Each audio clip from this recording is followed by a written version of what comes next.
अस्सलाम वालेकुम। Welcome to AM Raad. दोस्तों, दो अहम टॉपिक्स पर बात करने जा रहे हैं। पहला बात करेंगे कि J-35 एयरक्राफ्ट को लेकर इंडियन साइड पर और वैसे भी एक नैरेटिव ये बिल्ड किया जा रहा है कि जो J-35 पाकिस्तान एयरफोर्स को प्रोवाइड किए जाएंगे वो इंफीरियर या वीक J-35 या स्टेल्थ एयरक्राफ्ट होंगे और ये पाकिस्तान के मकासद को सही तरह पूरा नहीं कर पाएंगे। दूसरा बात करेंगे सीरियन सिविल वॉर को लेकर, जहां बशारुल असद मुल्क छोड़कर भाग चुके हैं और यहाँ ईरान को कितना बड़ा झटका लगा है। खास तौर पर ईरान की जो प्रोक्सीज का नेटवर्क था पूरे का पूरा, उसमें कितनी बड़ी दरार आई है, इसको जब आपको मैं एक्सप्लेन करूंगा तो आपको समझ आएगी। तो दोस्तों, हम पहले टॉपिक की तरफ आ जाते हैं। रिसेंटली जैसा कि ये रिपोर्ट्स इमर्ज हो चुकी हैं कि 2027 से पहले पाकिस्तान एयरफोर्स को J-35 स्टेल्थ एयरक्राफ्ट की डिलीवरीज हो जाएंगी, यानी कि शुरू हो जाएंगी और फर्स्ट बैच तब तक मिल जाएगा। तो इससे पहले भी Pakistani open source intelligence platforms की तरफ से यही कंफर्म किया गया था कि अगले 24 महीनों के अंदर अंदर, यानी कि 2 सालों के अंदर अंदर पाकिस्तान को J-35 स्टेल्थ एयरक्राफ्ट मिल जाएगा। अब स्टेल्थ एयरक्राफ्ट की एक प्रॉपर रेस है और ये रेस सिर्फ ऐसा नहीं कि पाकिस्तान और इंडिया के दरमियान है, बल्कि ये एक वर्ल्ड वाइड रेस है। अमेरिका, चाइना, रशिया ये भी आपस में कम्पीट कर रहे हैं कि बेहतरीन स्टेल्थ एयरक्राफ्ट किसके पास होगा। इसी तरह अगर इन 3 बड़ी सुपर पावर्स से बाहर हैं तो जो बाकी कंट्रीज हैं, आप अरब कंट्रीज को देखें, तुर्किया को देखें, तो उनमें भी एक रेस है और तुर्की और ग्रीस के दरमियान आपको एक प्रॉपर रेस देखने को मिलेगी कि सबसे पहले स्टेल्थ एयरक्राफ्ट की तरफ कौन जाएगा। जैसा कि ग्रीस अगर F-35 की तरफ जा रहा है तो तुर्की अपने कान एयरक्राफ्ट की तरफ कदम बढ़ा रहा है। अब पाकिस्तान को J-35 अगर 24 महीनों के अंदर अंदर मिल जाता है, 12 से 24 महीनों के अंदर, तो पाकिस्तान दुनिया की पहली वो मुस्लिम एयरफोर्स होगी जिसके पास प्रॉपर ऑपरेशनल स्टेल्थ एयरक्राफ्ट आ जाएगा। और इसी के साथ साथ J-35 की MRO फैसिलिटी भी पाकिस्तान में होगी, यानी कि उन्हें ओवरहॉल पाकिस्तान में किया जा सकेगा। अगर छोटे पैमाने पर फ्यूचर में कोई अपग्रेडेशन आती है तो पाकिस्तान खुद से वो करने के काबिल होगा, जैसा कि हमने मिराज के साथ किया। अब इस कॉन्टेक्स्ट में इंडियन साइड पर यह नैरेटिव अपनाया जा रहा है कि चूंकि पाकिस्तान को बहुत जल्द J-35 मिलने जा रहे हैं, यानी कि एक्सपेक्टेड जो डेट होती है उससे भी पहले, तो ये इंफीरियर या वीक J-35 होंगे, यानी कि एक प्रोटोटाइप वर्जन वाले J-35 ये प्रॉपर ऑपरेशनल क्लियरेंस के साथ नहीं आएंगे, जिसकी वजह से ये पाकिस्तान एयरफोर्स की रिक्वायरमेंट्स को भी पूरा नहीं करेंगे। और ये J-35 चूंकि इंफीरियर होंगे तो इंडिया अपने 4th जनरेशन जहाजों से भी नहीं रोक सकता है। सो दोस्तों, ये नैरेटिव कहने को तो ख्याल के तौर पर अच्छा है गालिब, लेकिन बात हमें थोड़ी सी फिर फैक्ट बेस करनी चाहिए। 2012 में जब इसका फर्स्ट फ्लाइट हुई थी FC-31 के नाम से, तो उस वक्त आप इसका डिजाइन देखें तो कितना डिफरेंट था। उसके बाद इसके डिजाइन को 2016-17 के दरमियान चेंज किया गया। फिर नए डिजाइन के साथ जो इसकी फर्स्ट फ्लाइट हुई थी वो 2021 में हुई थी। दोस्तों, 2021 से लेकर अब 2025 आने वाला है, तो ये 3-4 साल इसकी फर्स्ट फ्लाइट, इसने अपने तमाम टेस्ट होते हैं वो कंप्लीट किए हैं। इसकी मल्टीपल टाइम्स हम वीडियो देख चुके हैं। इसमें न्यू इंजन लगाया गया है, प्रॉपर नया इलेक्ट्रो-ऑप्टिकल सिस्टम लगा दिया गया है, इलेक्ट्रॉनिक वॉरफेयर सिस्टम इसका थोरोली चेंज किया गया है पुराने वाले वर्जन से।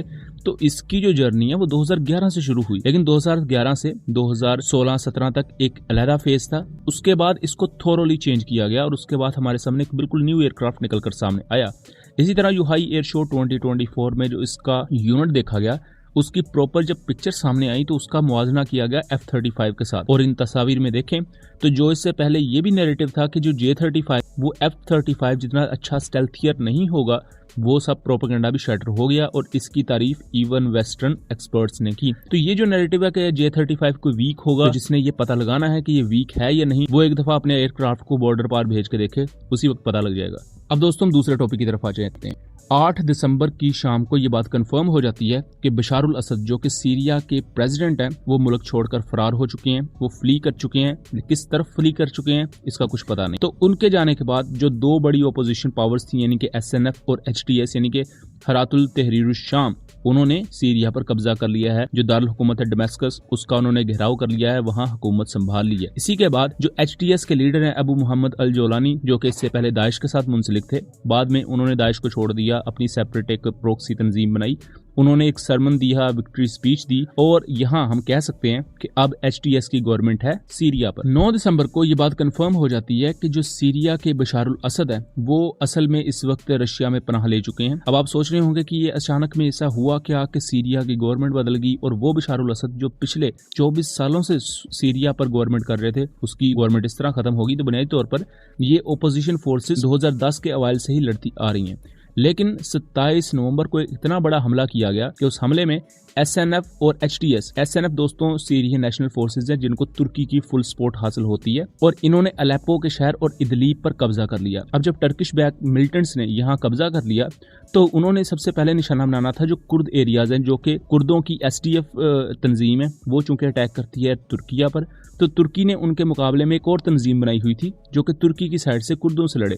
तो ये इतनी पेचीदा किस्म की जियो पॉलिटिक्स है अगर आप सीरिया को पढ़ना चाहें तो। यहाँ SNF ने हाथ मिलाए HTS के साथ और उसने आगे पेशकदमी शुरू की बशारुल असद के खिलाफ, और इस तरह उन्होंने इदलीब, अलेप्पो, हमा, होम्स और उसके बाद फाइनली डमेस्कस को भी अपने कब्जे में ले लिया और सीरिया की अब उन्होंने नई गवर्नमेंट बनाने का ऐलान किया है। अब यहाँ दोस्तों ईरान चूंकि बशारुल असद की साइड पर था क्योंकि दोनों का ताल्लुक एक मसलक से भी था, और उसके साथ साथ दूसरे ईरान के बहुत से मकासद भी थे जिसके लिए सीरिया की सरजमीन इनको चाहिए थी। मतलब कि ईरान ने जो हथियार पहुंचाने होते थे हिजबुल्लाह को वो शाम के थ्रू ही होकर जाते थे। तो शाम की सरजमीन ईरान के लिए बहुत ज्यादा अहम थी। अब उस पर ईरान का तसल्लुत तो आप कह सकते हैं खत्म हो चुका है और ईरानियन प्रोक्सीज को शिकस्त हुई है। तो ये ईरान ने जो प्लान्स बनाए थे उसमें बहुत बड़ी दरार है और ईरान इस वक्त थोरोली बैकफुट पर है। ना सिर्फ ईरान बल्कि रशिया की प्रॉपर एयर बेसिस यहाँ मौजूद थी शाम में, और रशिया बशारुल असद को सपोर्ट करता था। रशिया ने 2015 में अपनी फौजें तक भेजी हुई थी रशिया में।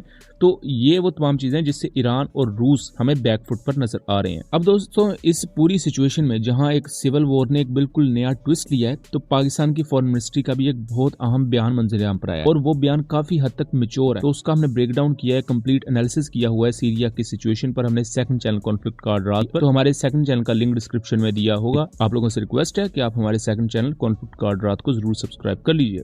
सो दोस्तों ये था एक एनालिसिस, उम्मीद करता हूँ चीजें क्लियर रही होंगी। वीडियो पसंद आई हो तो इसे ज्यादा से ज्यादा शेयर कीजिएगा एंड चैनल को सब्सक्राइब कीजिएगा। मिलेंगे अगली वीडियो में, तब तक के लिए अल्लाह हाफिज।